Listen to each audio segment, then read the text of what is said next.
true, false, or not given. If these options confuse you every time, you are not alone. But after this video series on the trickiest question in IELTS reading, you will never get stuck again. Hello legends, my dear and genius students. Thank you so much for taking out some time to watch my lecture on the given topic. Today we are tackling one of the most feared IELTS reading question types in which you have to decide either the given statements are true, false, or not given according to the information given in the passage. I'll give you a foolproof strategy and show you how to spot the answers like a pro. So let's begin. Begin with, firstly, we need to understand the differences among these three different options. Firstly, if the statement matches with the information given in the passage exactly, you will say that it is true.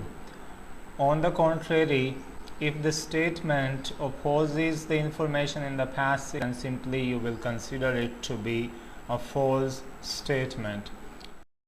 If you are unable to figure out either it is true or false, you will safely say that it is a not given statement. Let's break it down further.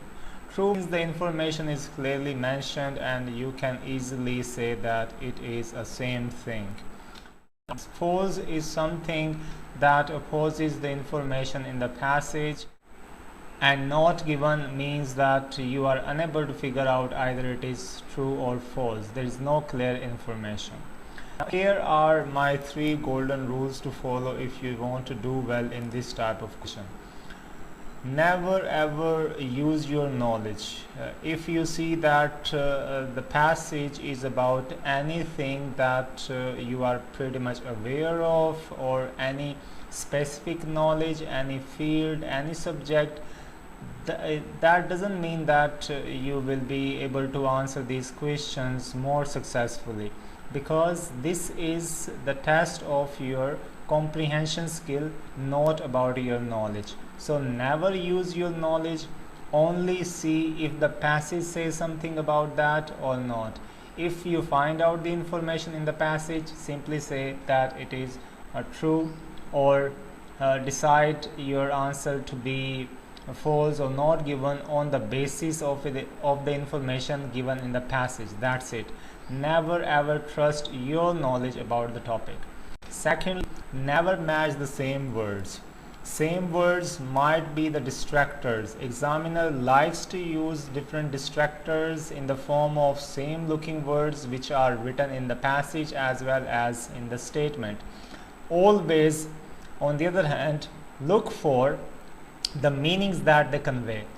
What meanings do these words convey? If these meanings are the same as you have understood in the statement, then decide that it is true. Otherwise, never allow yourself to be trapped by the same looking words. Examiner uses synonyms, and whenever you see the same words, see them with a pinch of salt, meaning doubt them to be exact things, exact meanings.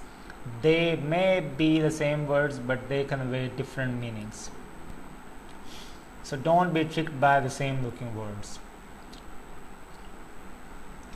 Moreover, if you are unable to figure out, if you are not sure either it is true or false, then most probably 90% chances will be there that the answer, the statement is not given. Don't overthink, don't delay your answer, do not overthink and do not read more. Just read once. If you cannot figure out the answer, just skip that for a while if you are not sure, and then move on, because the information to this type of question is given in sequence, so you can skip that question for the time being, and wherever you see next statement, you can go back to the previous one and decide, check again once more. Most probably it will be a not given statement. Never overthink. Now it's time to have a little bit practice. Suppose this is a real passage in front of your eyes that says that over 70% of people in the city prefer public transport over private cars due to environmental concerns. it is followed by one statement. Now you have to decide either this statement is true, false or not given according to the information given in the passage. I want you to pause this video here and decide the answer, then resume the video to find out what I am going to explain and to reveal the answer. See, if we can compare the information, we can safely say that over 70% people will simply mean that most people. So this is confirmed. But the problem lies with preference. They prefer public transport. It is written in the passage, but the question says that they use private cars. So here use is the synonym for preference in the context, synonym for prefer in the context. However, they are not the same words, they are not the synonyms, but in this context they convey the same meaning. So we can safely say that use here is alternative word for prefer. So we figure out that they use public transport from the passage, but in the question statement it says that they use private cars. So it is confirmed that most people, 70% people use transport type, but that is not private cars. Instead, that is public transport. So we can safely decide that this is a false statement. Very good if you have done it correctly. Next statement, I want you to pause here. This is the statement related to the same passage. Decide what is the answer, then resume this video again to find out what I am going to explain. Now here in this statement, it is clearly written that because of the environmental issues, travel decisions are made, like travel choices are made. People decide what to choose, either private cars or public cars, depending on the environmental issues.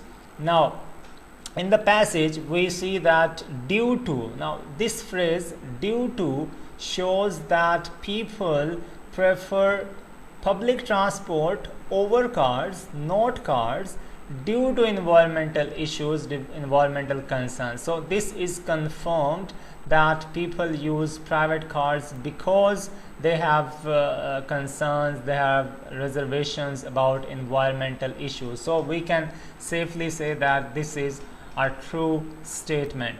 Well done if you have done it correctly. Last statement about the same passage, I want you to hear again and decide what should be the answer for this statement and then resume the video. Now see, the statement says that bus services in the city are free. In the passage we understand that passage says over 70% people, meaning majority of the people, use public transport and not cars, and this is because of the environmental concerns. But we cannot say that either they pay something for using public transport or what is the price. We cannot determine what is the ticket, do they pay or not, either it is free or not. We can simply not figure it out, either it is true or false. Therefore we mark it to be a not given statement. Well done again if you have done it correct. Now to end this lecture, let's quickly recap my tips. Whenever you do attempt this question, always look for the keywords in the statement and then match their meanings, not just the same words. Same words can be scanned for the scanning purpose but not for the meaning's sake. For meanings you have to read between the lines, you have to go with the synonyms, because examiner likes to use synonyms and paraphrasing techniques. Only read the relevant information with full concentration, with utmost focus, and then decide at once what is the answer to this question. In order to deal with this question successfully and effectively, always believe in your first impression. First impression of whatever you have read, this should be considered as your last impression in this regard. And if you get stuck and you are unable to figure out either the statement is true or false, then don't overthink. You can skip that for the time being, then come again, and most probably this will be not given. Simply ask yourself either it is true or false, and not find the not given. It will automatically be determined that this is a not given statement, since you are unable to figure out either it is true or false. And the information to this question is always given in sequence in the passage, so you should not waste your time. If you cannot find out any information, then skip it and move to the next question. Most probably that statement which you skip will be a not given. To end this video, I am leaving you with some question statements to practice true, false, not given questions along with the reading passage in the video description below. Try to apply all these strategies that I have discussed in this video and share your answers in the comment section below. Also, if you have any confusion regarding these questions, don't hesitate to share with me. Thank you very much. Have a wonderful time. Keep learning, keep enjoying, and keep smiling. See you in the next video. Bye.